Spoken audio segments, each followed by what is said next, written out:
talking about the VA and the policy that it drew out, and talking about how they were going to possibly change the rating system based on medical treatment and things of that nature. But this time we kind of want to segue a little bit into what the airmen, soldiers, sailors, Marines, Guardians can do in order to make sure their medical files are good to go regardless of how the policy is. We want to give you the tools and make sure you have what is applicable to you. A couple of clicks, how to phrase your stuff and how to make sure you know what you're doing when you're talking to these medical professionals.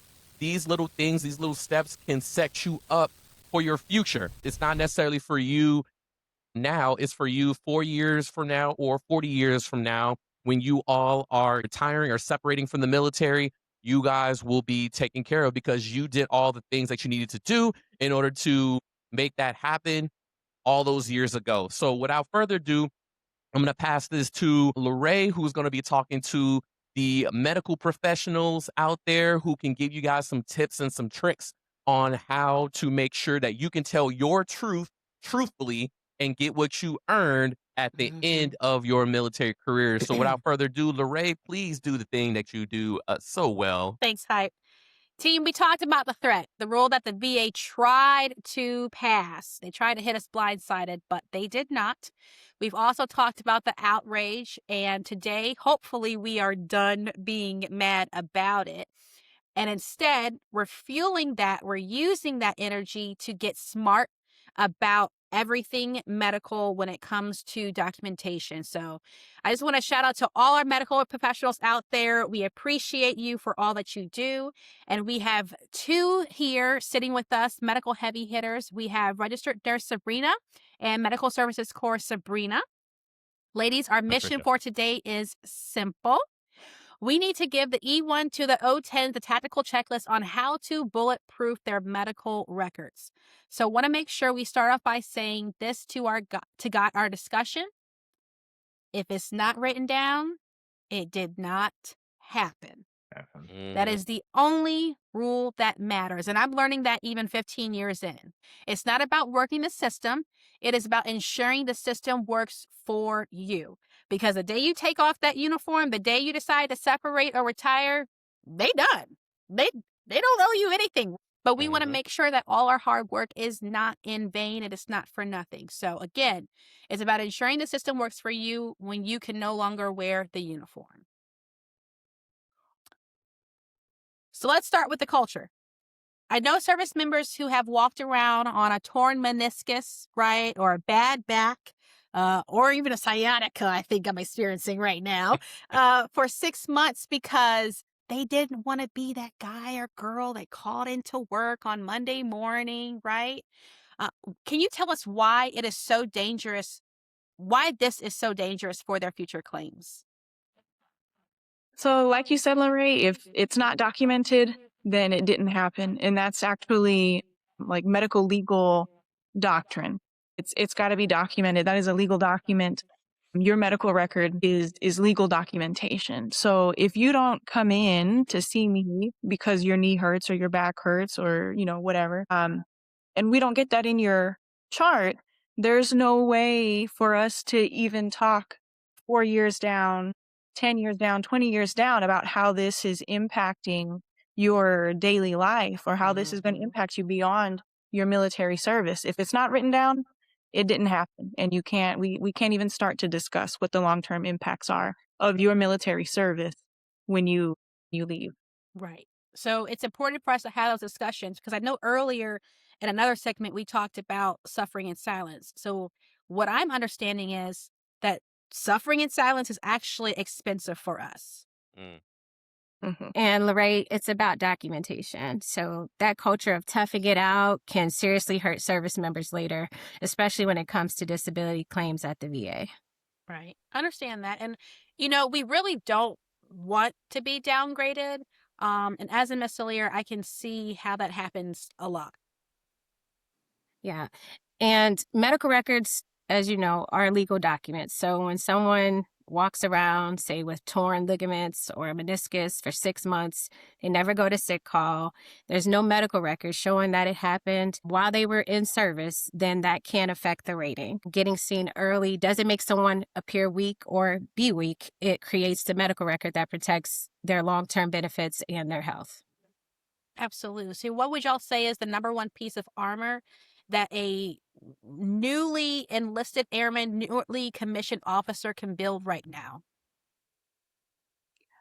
I always recommend keeping track of your symptoms, whether that's, some kind of app that you use or you're using a notebook. If you have recurring symptoms, it is important not just to write down, on this day I had a headache, but to say, on this day, at this time, this is the activity I was doing, whether you're doing something out on the flight line or you're sitting at a desk and you've been, staring at a screen for 4 hours.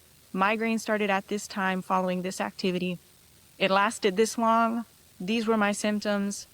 This is what I had to do to get relief, whether that's, I had to turn off the lights for an hour and a half, or I had to sit in a quiet room, or, I had to take this medication or that medication. It's important to keep track of those symptoms.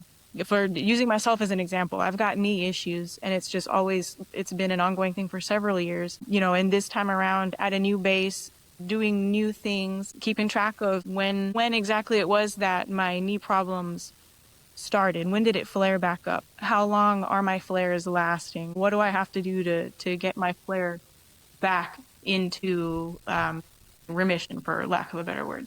And how often am I taking medications to control those symptoms so that I can keep running for my PT test, so that I can stay deployment ready? Keeping track of all those things is my number one recommendation, is keep a little tracker. And bring that notebook with you to your appointment. And so doctors are awfully busy, and most of them do not take the time to get to know the patient personally.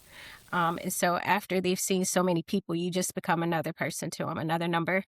And so if you do your due diligence and you know yourself better and you know the issues that you're having, you know those things better than they ever could. So what they're diagnosing you as is what you tell them is wrong with you. And so if you walk in and say, ma'am, I have a log of the last 3 months of incidents, then people are going to sit down and listen to you, and you make their job easier as medical records professionals. And so your record's going to get updated properly. I think that's really helpful, right? Because you're effectively writing your own medical profile for them. I wish I had known that early on. Right now, again, at 15 years, I'm trying to recount everything that has happened to me. But knowing that I can keep a journal, I can present that to my PCO. can't think of the word right now, but it's right there. But my medical professional is definitely helpful. Yeah, absolutely. Absolutely. And then hopefully have that help me later on when I am trying to file for my disability ratings as well. Okay. So earlier in one of our talks, we mentioned the Interim Final Rule, where they wanted to rate you based on how you are on the medical or in the medication that you were originally prescribed. How do we talk to doctors so that doesn't happen to us?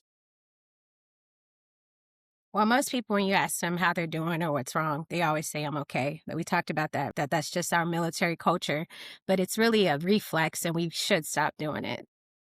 Why do you say that? Or what should we say instead? Because I can even remember, like, when you first sit down, when you go to your appointment, and the questionnaire that says, "Are you an excellent, very good, or good?" And I'm like, yeah. well, I had 2 babies. My back hurts. I know I'm not in excellent health. So let me go ahead and slide it on down. But, like, what should we say instead? Yeah. So you should just be honest, what you just said. So my back hurts. I had 2 kids, those things. You want to tell them exactly how you're feeling, honest, accurate reporting. If you're on medication, you want to explain how you're actually feeling and what your symptoms were before you came into the hospital or the clinic. Make it clear, hey, if I'm taking medicine, is it working? Or is it just managing the symptoms that you have? That way, when the medical record gets updated, it reflects the treatment that's going on with you. And so is it just controlling the condition or has it actually disappeared? those types of things. So you want to just be honest and transparent, but you have to, again, be with someone that you trust, that you can open up and actually have that conversation. And it's really important too to describe how you're feeling in terms of functionality. Like, how is this impacting your daily life, your daily function? You had 2 babies and now your back hurts, and the little one, like, you can't pick her up anymore because your back hurts so bad. The sciatica, right, you were talking about. Like, that's real, and that is better information for a provider to work with than for you to just come in and say, my hip hurts, my back hurts. For us to know, oh, it hurts when you do a certain movement. It hurts when, my wrist hurts when I'm doing push-ups, but I can do pull-ups okay. Like, that helps us understand where the pressure is and what exactly do we need to be addressing, because you put it in that context of function. I had a back injury, a couple years ago back in Alaska, and the way I described the motion that would like trigger that pain for me to my provider, I told her when I pulled my carton of orange juice out of my fridge, it hurt. And so she knew it was like, okay, when there's a weight coming down on the shoulders versus, if I have my arms up, if you tell your provider it hurts, I can do my push-ups, I can do my sit-ups, but when I lift things over my head, if it's something that you're doing at work, when I lift things over my head, it really hurts. Or, sometimes I get like this numb pain on one side or like a tingly sensation in my fingers. Like, you really have to contextualize, how does this impact you in your daily life, in your daily function? And that helps us put the picture of, okay, what's going on and how can we start developing a plan that's going to make you as whole as possible, resolve your problem if we can resolve that problem, or figure out a way to manage it so that you are as whole as possible today, tomorrow, and for the next 10, 20, 30 years. Absolutely. I think having that thorough explanation is so helpful so that our airmen and beyond know that, no, just don't go in with a generalization of what you're feeling, but be descriptive and be clear with what we are experiencing. So I definitely appreciate that wisdom.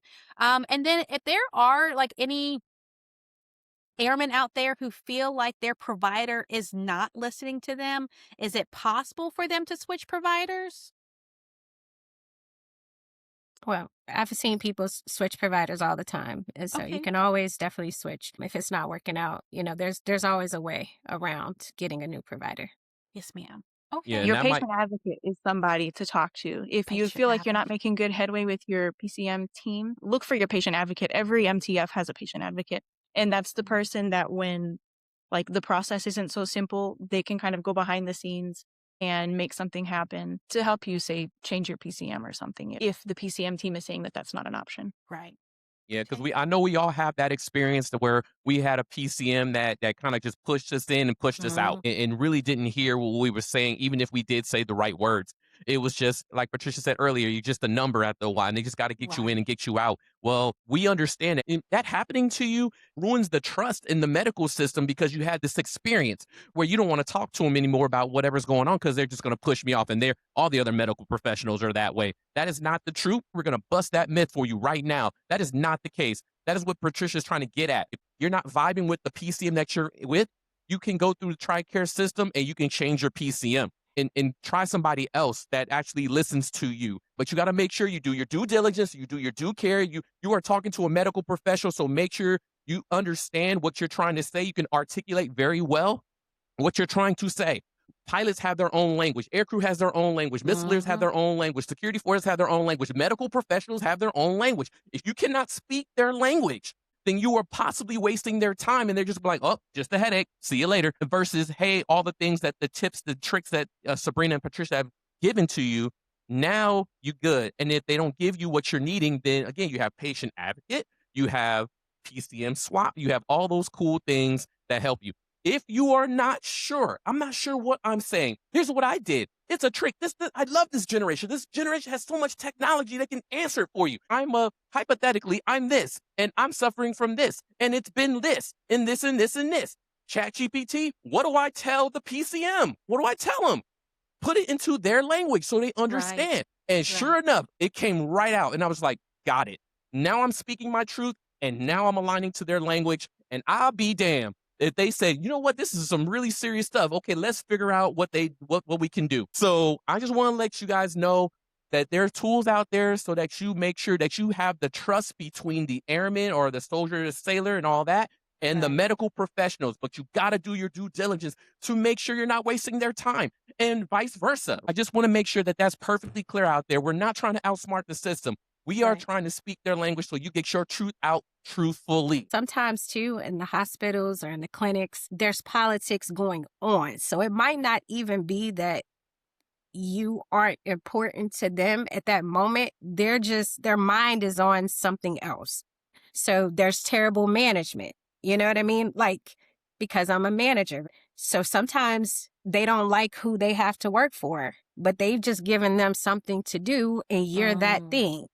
And so then you might just be a casualty of war that day because you're showing up at that time when they're experiencing something, or maybe something happened at home that morning.